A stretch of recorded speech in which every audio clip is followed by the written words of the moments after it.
Hello friends. भूत प्रेत चुड़ैल इत्यादि ऐसी कहानियाँ हम बचपन में अपने दादी नानी से सुनते आए हैं। कभी हम कल्पना भी नहीं कर सकते हैं कि यह सच हो सकता है। पर मैं जो आपके लिए आज कहानी लेकर आई हूँ यह एक लड़की की है। तो चलिए आज हम इस कहानी को देखते हैं कि क्या होता है आखिर इस लड़की के साथ। इस कहानी का शीर्षक है कन्याशाला में भेड़िए पिशाच का हमला। मेरा नाम मोनाली है। मेरे पिता अनाज और बीज बेचते हैं। आज मैं उस घटना के बारे आपको बताने जा रही हूँ जिस वजह से मेरी बहन बर्बाद हो गई। मुझे याद है हम दोनों बहनें 11वीं कक्षा में एक कन्याशाला में पढ़ती थीं।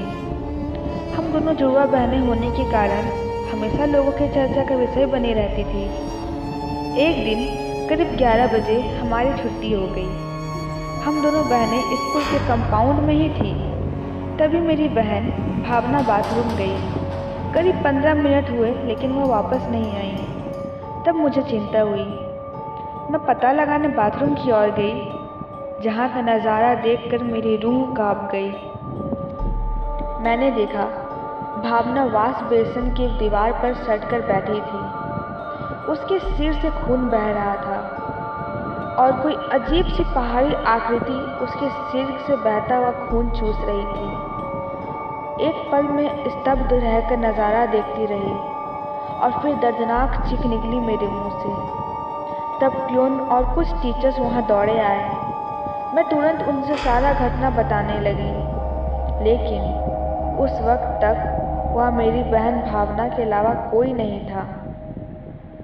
वह गुमसुम सी बैठी थी। सबने उससे पूछा कि आखिर क्या हुआ था, लेकिन वह कुछ नहीं बोली। वहाँ पर आए हुए सब लोगों ने पहले तो भावना के फिसल जाने का तर्क निकाला और उसके बाद उल्टा मुझे ही कसूरवार बताना शुरू कर दिया। उन्हें लगता था शायद हम दोनों बहनों में मारपीट या झगड़ा हुआ है, इसी वजह से भावना को चोट लगी होगी। उसके बाद हम दोनों बहनें स्कूल से घर लौटी तो माँ पापा ने भी उसे सब कुछ पूछा, पर जैसे भावना तो दूसरी ही दुनिया में खोई हुई थी। देर रात को भी वह बार बार उठकर घर से बाहर निकल जाती थी और जाकर बैठ जाती थी। स्कूल में भी उसका बर्ताव अजीब हो गया था। टीचर कुछ भी कहे या पढ़ाई कराए वह कुछ नहीं बोलती थी, उल्टा उन्हें घूरती रहती थी। एक बार क्लास में भावना अकेली बैठी थी।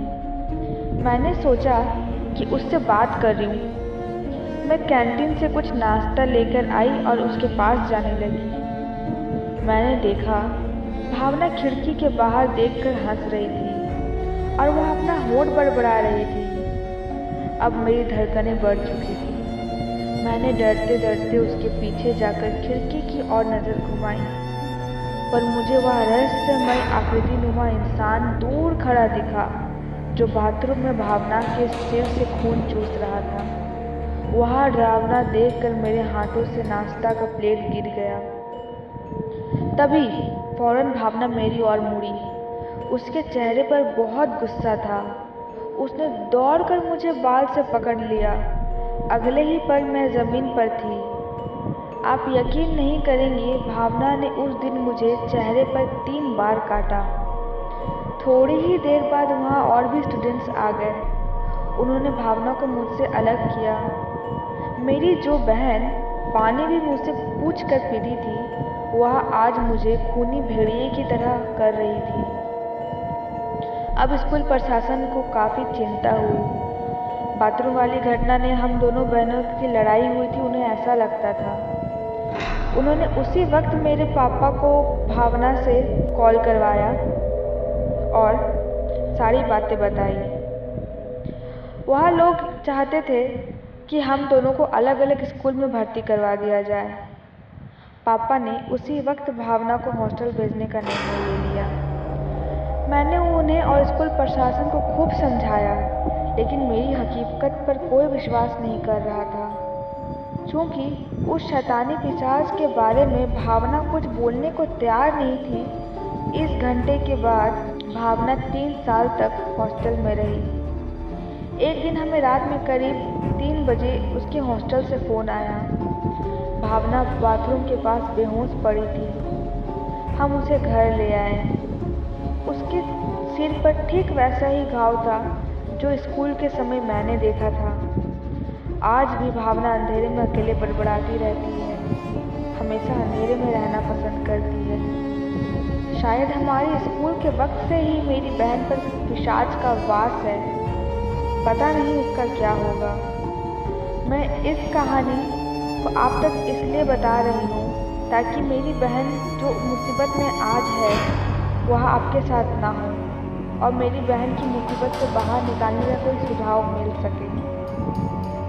तो फ्रेंड्स, ये थी आज की हमारी सच्ची घटना पर आधारित कहानी। इसी तरह के लेटेस्ट स्टोरी अपडेट्स पाने के लिए इस कहानी को लाइक और शेयर ज़रूर करें और आपको कहानी कैसी लगी ये कमेंट सेक्शन में ज़रूर बताएं और हमारे चैनल को सब्सक्राइब करके बेल आइकन दबाना बिल्कुल ना भूलें।